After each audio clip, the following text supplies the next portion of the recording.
Welcome to the 324th episode of the Reading and Writing Podcast. Stay tuned for my interview with Chris Mooney, author of the new novel, Blood World. Stay tuned for the interview.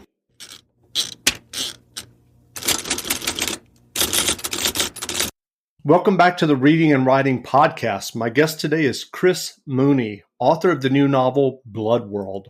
Chris's previous novels include Snow Girls, Every Pretty Thing, Every 3 Hours, and Fear the Dark. Chris, welcome to the podcast. Thank you so much for having me, Jeff.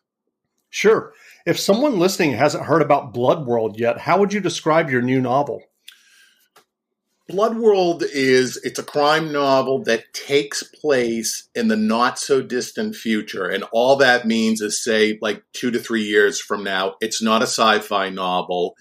And in this not so distant future, they've discovered that there are these group of people called carriers that basically have blood that is constantly regenerating, keeping them young, healthy, fighting off disease. And what happens in the course of the book, when the book opens, you find out that there's this procedure in place that if you get blood from a carrier and you're a non-carrier and mix it with this drug, it gives you all of these enhanced feelings of anything from sexual arousal to great physical fitness. You can eat whatever you want and burn off fat.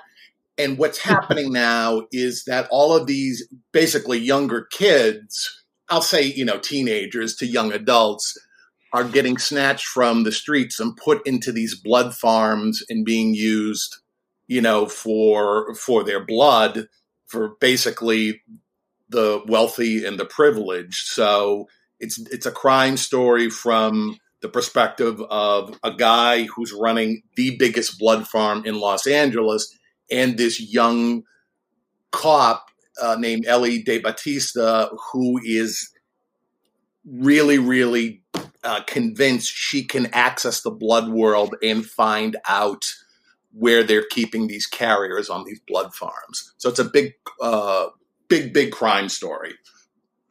And so do you remember the original idea that led you to write Blood World? Yes, there's this new trend, and I'm sure you or some of your listeners have heard about it, where there's these people that believe that if you get a blood transfusion from someone who's much younger, it will help starve off disease. It will help you, remain healthier and live long. There's this big movement in Silicon Valley to do these, I'll call them life hacks, where they're really trying to unlock the fountain of youth. And what I did is I just took it one step further and said, well, what if it actually happened? What would that world look like from a crime perspective? And that's where Blood World kind of grew out of that. So this is your 5th published novel, and you just mentioned your original idea for Blood World. I'm curious what the process is for you when you are thinking about a new novel. When you thought about that phenomenon, which I am familiar with kind of Silicon Valley types experimenting with body hacking or life hacking. Yep. I'm just curious, did you see the novel as a whole? Did you just originally have that idea? Can you tell me a little bit about the creative or creation process for you as you're sitting down and starting to work? I can't tell you naturally where ideas come from. I teach writing every now and then, and I can't tell you where the ideas come from, but like something happened. So I remember reading something about these blood transfusions, and that thing in my head, that idea machine, whatever you want to call it, said, well, geez, I wonder what that world would actually look like if it came to fruition, and who would have access to that sort of technology. And it really comes down to, I think, anyone who has the money can have access to such a thing. And for me, the idea process is always, does the idea get me excited? And more importantly, I'll have different ideas for things, and the idea has to linger and grow. And if it's growing and it's really taking a hold of my attention, that's when I know I'm on to something. And then it's from there, the next part is going, okay, well, what's this story look like, and kind of fleshing out different ideas and what I think the best way to tell the story is. And the best way for me, it always comes down to, I always want to be telling stories where you pick up the book and you can't put it down. So I start basically kind of like a cook, throwing different things in to see what I'm going to get and how to make that dream that's or that movie that's kind of spinning in my head. How do I put that down on paper? And so, what are your earliest memories of reading and books? Well, the story I always tell, because it's true and it's kind of funny, is that when I was a kid of about 11 or 12, growing up in the Boston area, they had this show called Creature Double Feature. And they showed all the black and white horror movies, Creature from the Black Lagoon, all of those things. And then on Saturday nights, they showed what their version of the scarier ones, and they were in color. And my cool grandmother, not the Irish Catholic grandmother, but the nice grandmother, she let me watch these movies while my parents went out on their date night on Saturday nights. And I remember to this day watching the commercials, and a commercial for The Shining came on. And I saw the elevators part open, the scene, the blood's gushing out. And I remember sitting up in the couch going, what the hell is this? Because it's that hairs on the back of my neck stood up. And I begged my parents when they came back. It was rated R. I'm like, please, I had to see it. Please, please, please let me go see this. Let me go see this. And my mother's shaking her head. And my father goes, you know what? We'll check it out. We're actually going to go see it the following weekend. So they went on their date night. They came back. I ran upstairs to my father and said, can I see it? And my mother said, there is absolutely no way in hell you're ever going to see that movie. But I had a suspicion that was going to happen. So I had found out that it was based on a book. It was by Stephen King, who I had never read at the time. I also found out that it was at the library. So I got it on hold. My father took me down there. I went to get it, and there's this woman behind. It's the stereotypical librarian. She is 300 years old. She babysat Moses, white hair in the bun and all of that other stuff. And I went to get the book, and she just said, you can't read this book. You're too young. And I said, my father said I can read it. No, you can't. My father comes in. They get into an argument. You mind your business, sir. This is disgraceful, all of that stuff. And when I got that book home, I felt like I had this treasure in my hand, because it had been all so built up. And I started reading it that night, and I could not stop. I was scared to death. I was totally riveted. And that was the moment when it was like, oh my God, this is what I want to do with my life. Like, this is the kind of thing that I want to do. I want to have. I want to write books that you pick up and that you can't put down, because it's such a cool process. When you stumble upon a book, or a series, TV show that totally grips you. And I've been an avid reader and writer ever since. And so what was the path to publication like for you for your first novel? Did you write other novels before getting your first one published? What was that like? My first novel was a book called Deviant Ways. And I finally got an agent after a year, this wonderful, wonderful woman named Pam Bernstein. And she said, she's like, look, there's some problems with it, some structural issues. I can't tell you how to fix that because I'm not an editor.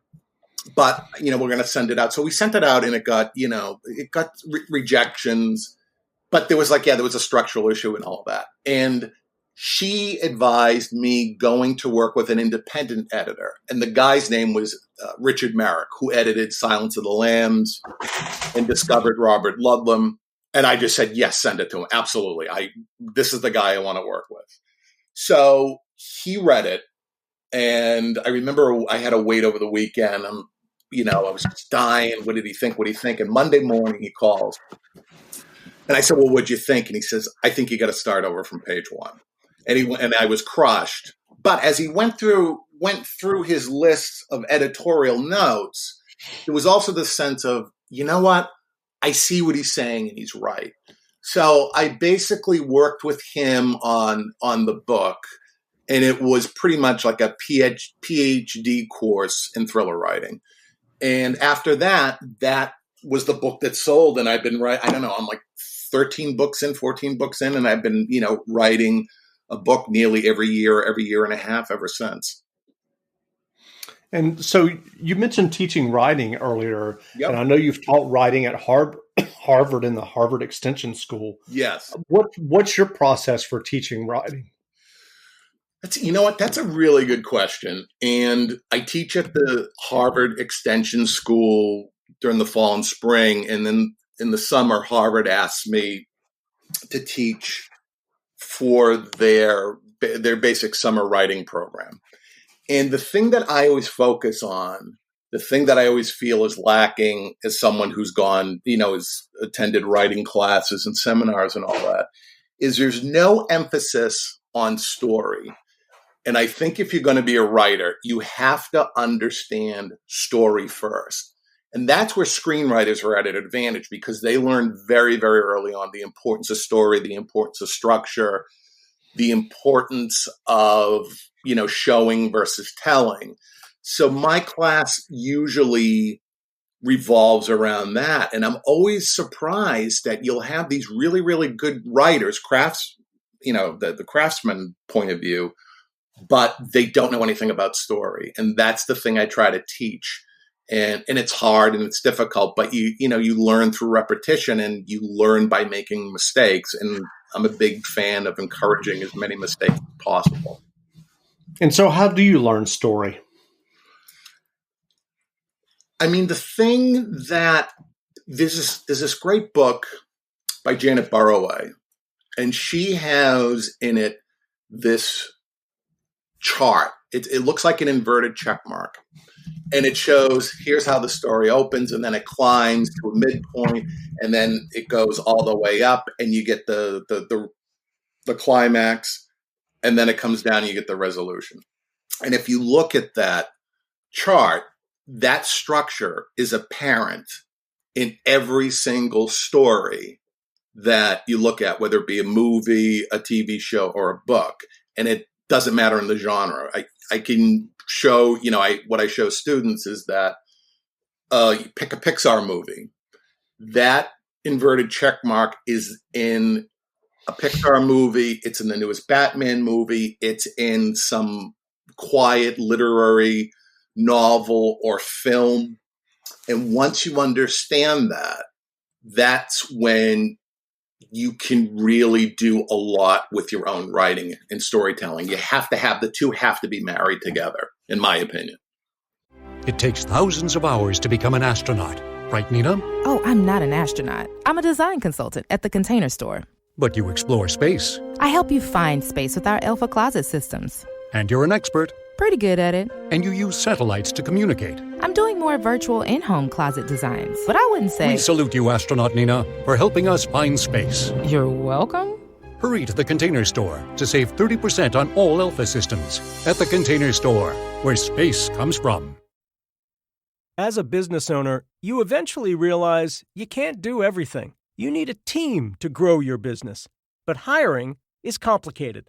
Belay, an innovative staffing solution, has successfully matched thousands of small businesses with virtual assistants, bookkeepers, and social media strategists to meet their staffing needs. And they can help you, too. So whether you need part-time or full-time help, they have the right team member ready to help you juggle less and accomplish more. Learning more about Belay is the easiest thing you'll do today. Just go to belaysolutions.com. That's BELAY solutions.com to find out if staffing through Belay will give you time back in your day to focus on what only you can do, while Belay finds the assistant, bookkeeper, or social media help you need. So have you written any screenplays along the way, or do you just stick to prose and fiction? I generally stick to the books. The books are the things that take up the time. I have written a couple of pilots for a few things, and I'm hoping with Blood World, if that goes to TV, that there'll be an opportunity there to write. I really enjoy the collaborative aspect of the screenplay stuff. I mean, writing a book is a very solitary thing unless you have an editor, an agent, which I do, which are very hands-on. And I like that. I like talking about stuff in process. I like picking people's brains. And I'm not very, very well suited. I'm not the writer who likes to sit alone and don't bother me and, don't disturb my process. I like that collaborative aspect, and it always results, I think, in a much, much better book. So are you planning to write more in the world of Blood World? I had an idea, when I sat down to do it, the editor was asking me what I thought, and I had an idea for a trilogy, and I'm still open to it, but I wanted Blood World to be its own contained thing. And the reason why is that there's a couple of trilogies that I'm thinking of. In the first one is the Justin Cronin's The Passage. And I loved that book. I thought it was great. Yeah, that was really good. I loved it. And then, the second book in that series came out a few years later. And it was a totally different story. And I was trying to remember, like Game of Thrones was like this, the Game of Thrones series. I'm like, wait, what happened in the first one? And I can't remember, and who's what. And it had a huge cast of characters. And I loved the entire series. But I want a reader to pick up Blood World and go, great, I got it. This was awesome. And then if another one comes out and they decide to read the second one before the first one, that's fine. It's not going to impact them at all. So that's what I try to do when I plan out stuff. Even if it's a series, like I write the Darby McCormick series, and the whole thing about that is you can pick up any book at any time in the series and you'll never be lost. Lee Child does that really, really well, and I kind of learned from him. Like, that's the way to do it. True. You never want the reader to feel like they got homework. Like, okay, if you're going to read this one, now you got to go back to number one and go from there. And you're like, you don't want to do that. So what did you find most challenging, if anything, about writing Blood World? Blood World was, the thing that was challenging about it was I had never written a story that is told exclusively through two parallel points of view. So when Blood World opens, there's two main characters. There's Sebastian, who is the owner of this Los Angeles blood farm. And then you have the young female cop, Ellie De Batista, who's on her own journey. So I'm writing basically these two parallel stories, and then they intersect. So it was, in a way, it was writing two books and merging them into one. And I'm glad I did that, because you see it from both sides. And it was really challenging in the best possible creative way. With Sebastian, is that here you have a bad guy, and yet you're going to like him and sympathize with him through all of his awful decisions. So he's a really fully fleshed out character, as is Ellie. And I really wanted to show all of these different dimensions of these two characters, while also doing, like I was just saying, this parallel story. So that was challenging, but in the best possible way. It was a really big book by the end of the first draft. I think it was like something 670 pages, and I knew it was too long, but I had to tighten it down. But it was definitely challenging. So what writing advice would you offer for listeners who are writing their own stories and novels? I'll offer the same advice Stephen King gives to everyone, because it's 100% true. I would also, before I get into that, I would say read his book on writing, because the thing I love about King is he demystifies the whole process. And in order to write, you have to read a lot and you have to write a lot. If you end up reading a lot, you see structure, you see how scenes are set, you see what story's all about, but seeing it and then putting into practice are two different things.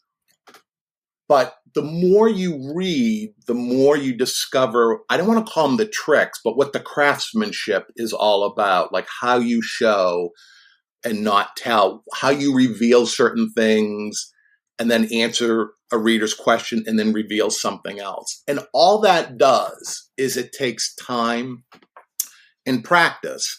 And I think that's something that you can teach writers. The only thing I think, at least for me, that I can't teach is, where do ideas come from? Because the honest answer is, I don't know. I don't know why my brain produces these kind of dark things or riveting things or thrilling things. I don't know where it comes from. But the other part of it, taking an idea that you have, shaping it and working it, that's something that can be taught through the right sort of guidance.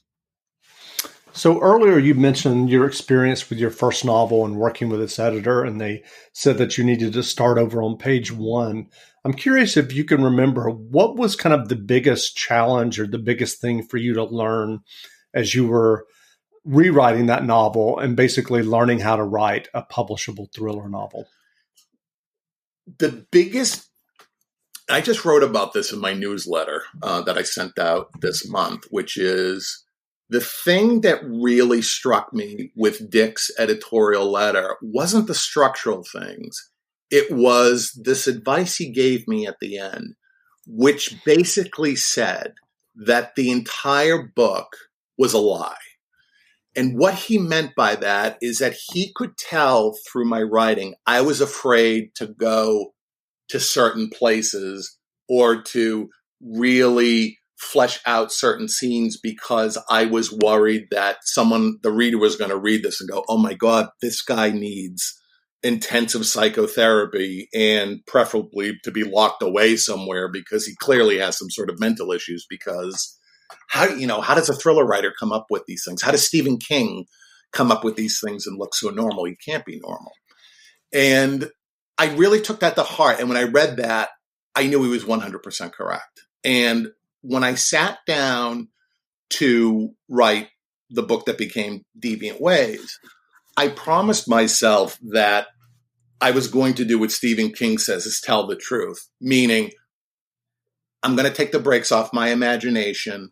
I'm going to let things go. And if I go too far, my editor or agent will pull me back. That happened very early in Blood World too. That's actually a really interesting story, but why don't you tell us that story? Okay. So when I decided to write Blood World, I sat down. This is how it works. I sat down to write.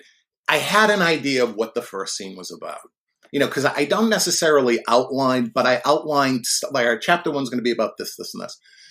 And I sat down and I was writing it. And as I was writing it, and I won't give it away, I had this idea that popped into my head. And it's in the first chapter. And I was like, there is no way I can write this. There's no way I can put this in there.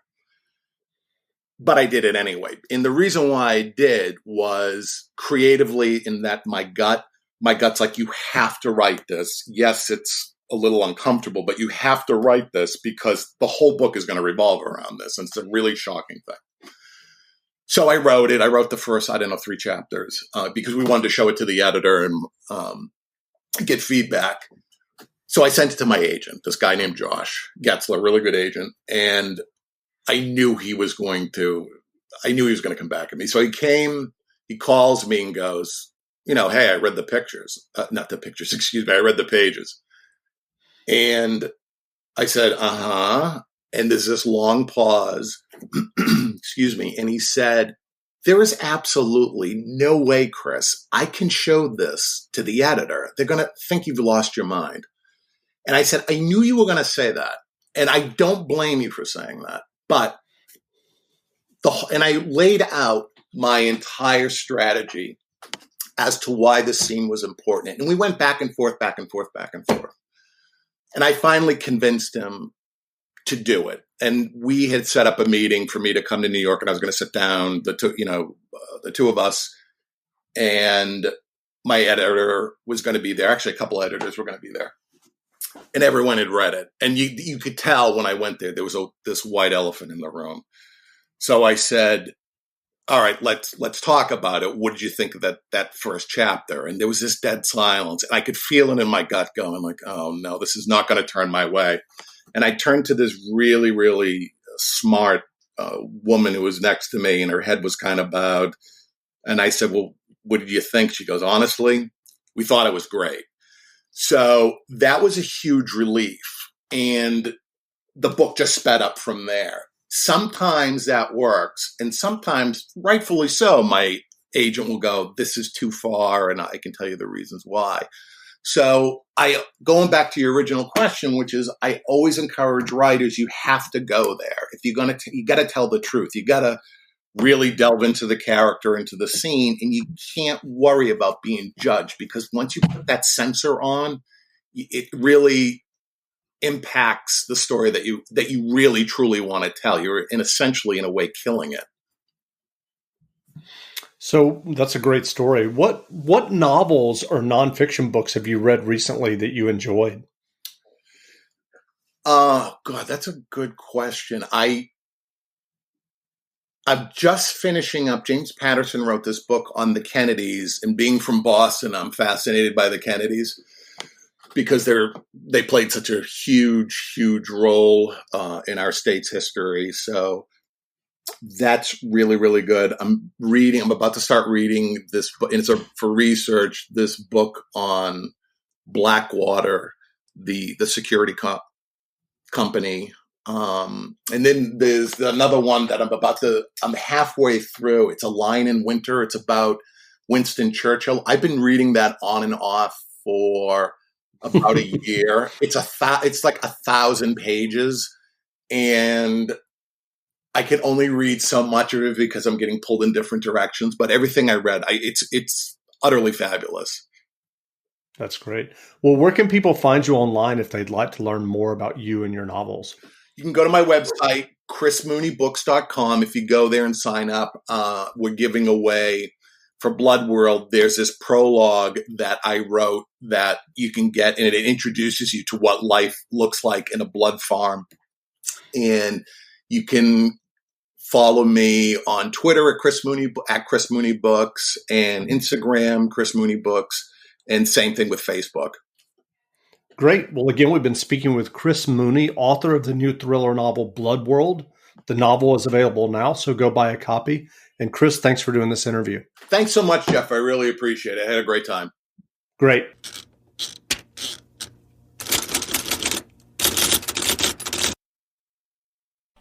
Legacy CRM platforms have made you compromise for far too long.